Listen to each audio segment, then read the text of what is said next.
Hi, second grade, Miss Daly here. For today's Wit and Wisdom lesson, we will be doing lesson 14. And our I can statement is, I can find the essential meaning of bone, button, borscht using text structure and illustrations. We have looked at both text structure and illustrations for the past couple days, and I want to make sure that we can pull the essential meaning and the lesson from this story from looking at both. First, we're going to look at text structure. Remember a couple lessons ago with me, we created a scape chart. And remember, a scape chart is the setting, characters, problem, action, and ending. All right, we found out that the problem comes before the action. So it's not going to spell out scape. It's going to be S-C-P-A-E, which is okay. The A and the P can get switched. There are a couple things we can learn from looking at the text structure. And the first thing I want us to talk about is, what problem did the beggar solve for himself? In other words, what was the problem and how did he solve it? Think, and then we'll come back together.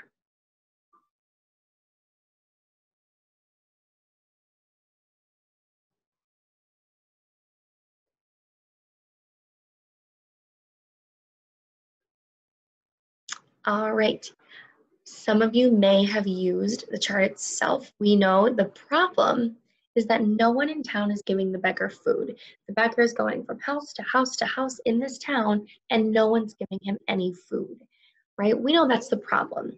The solution, or the action that the beggar takes, is he decides he's going to make this button borscht for the town.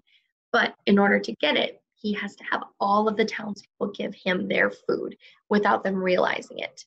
All right, so again, problem is he doesn't have any food, and he solves this problem for himself by telling the townspeople he needs all these ingredients for this bone button borscht. All right, now he was pretty clever and really tricky with this solution. How else could he have solved this problem? In what other ways could he have solved his hunger problem? Think first.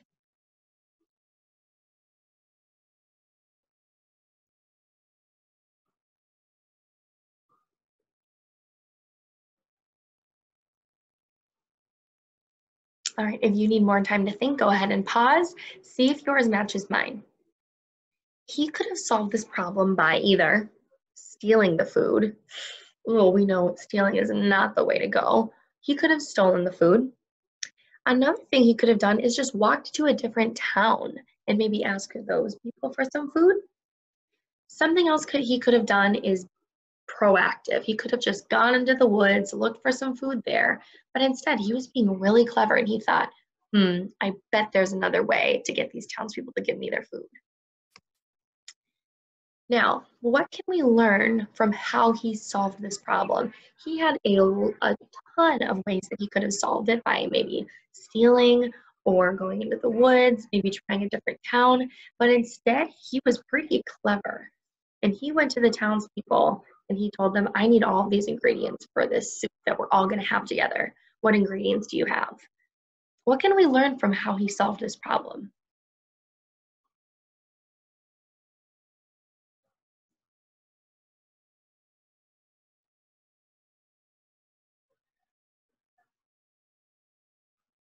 Okay, see if yours matches mine. There are a couple things that we learned, that I learned. I learned that sometimes we can get what we want from having a really clever idea. The beggar said, ooh, I think I can get all of this food by not hurting anybody. I'm not stealing anything, technically. I'm just asking people for ingredients and they give it to me. It's a pretty clever idea.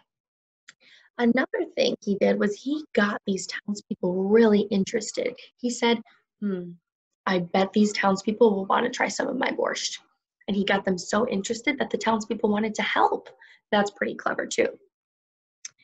Another thing is he got all of these people to work together to make the borscht. He said, ooh, we can't make this borscht for the town unless we have all these ingredients. And then all of a sudden people were right and left and everywhere, up and down, giving him all these ingredients. And I know growing up, My parents said, you can't force your sister to share with you. You have to come up with some sort of idea, some sort of deal. And you need to work together to see how you can use this toy. Okay, you can't force someone to share, but you can say, I think we can make a deal so that we can both use this. And that's kind of what he did. He said, let's make a deal. If you give me these ingredients, we'll be able to have this borscht together. That's pretty clever. Another thing the beggar probably thought about was that he said, man, if I make this borscht, everyone can benefit from it. And benefit means that you get something out of it too. He said, if I make this borscht, all the townspeople and me will get food to eat. That's pretty clever. Now, in our I can statement, we said we were going to look at text structure and illustrations. And this is the illustration that I want to look at.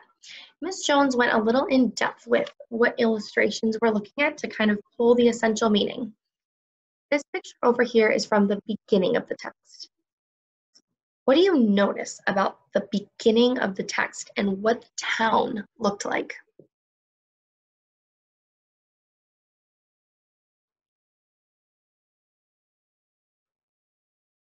If you said, it looks dark, there's nobody out and around, it just kind of looks scary and sad. And you're right, that's what I kind of think too. The beginning is kind of sad and gloomy and dark. It's all gray or black or white. How about the end picture? End over here. What do you notice about the picture of the townspeople at the end?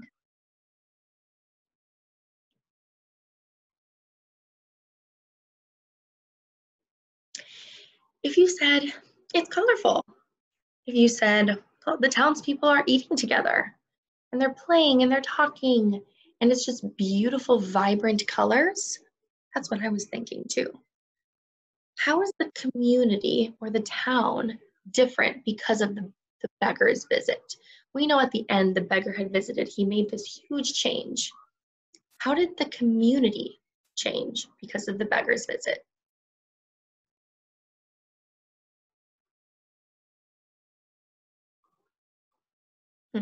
See if yours matches mine.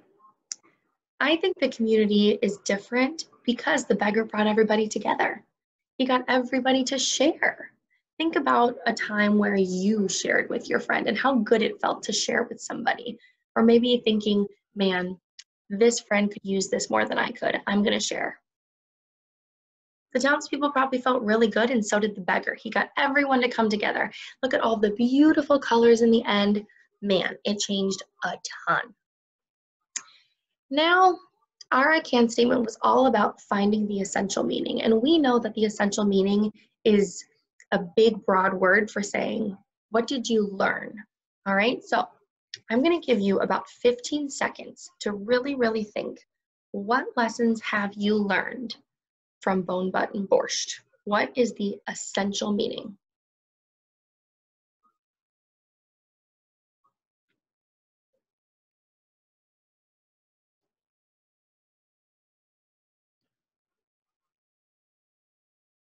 Okay. See if yours matches mine. If one of yours matches one of mine, give yourself a pat on the back. All right, here we go. One thing that I learned is that it's really important to share. If all of these townspeople didn't share, there would be no borscht. Another thing is the townspeople learned how to help one another. They all realized, man, we could all benefit from this, and they learned how to help one another in order to get their goal.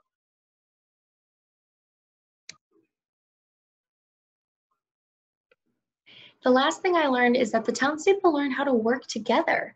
They went from hiding in their houses and being dark and sad and gloomy to holding hands and eating together and sharing together. That's a really big deal.